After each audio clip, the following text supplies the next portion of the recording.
Castell is in a way home because I see myself as a product of Castell. It got me to the point where I had enough grounding in history to be able to go and do a PhD in history at UCLA. And it was in a way home because when I left Iran, I came to Los Angeles directly and then came to Castell. Growing up in Iran, I would go to American stores and buy American comics. And that's how I learned English. Like many other Iranians of my age, I always wanted to go and see the outside world, and that's what I did. I was part of the student opposition to the Shah. This was a movement of students abroad. I left to go to Iran to participate in the Iranian Revolution in 1979 because I was so interested in revolution and change, and all of a sudden it was happening. So I just left all of that and went back to Iran, and I was there the last month of the Shah's rule of monarchy and the first 6 or 7 months of the new regime that was not yet formed.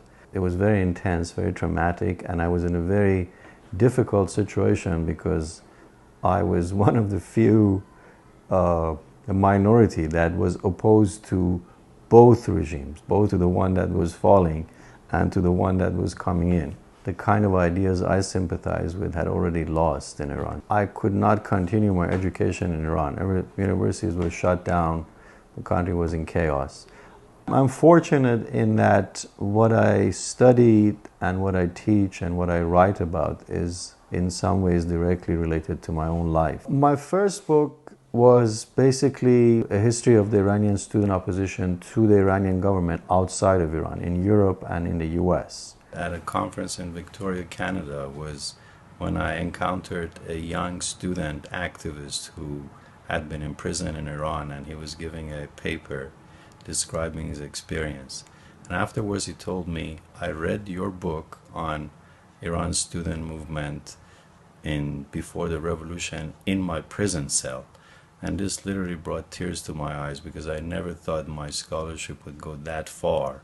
My research in Iran is moving more and more towards understanding Iran in a global context. And what I teach is not ancient or medieval history, it's very recent history. It's mostly 20th century, which is already history, but somehow we don't have enough distance from it. Every time I talk about my own life or my own experiences in my classes, it inspires a student interest. If I tell them about my growing up in Iran or my experiences as a young man taking part in politics, I can see that students are very interested in that.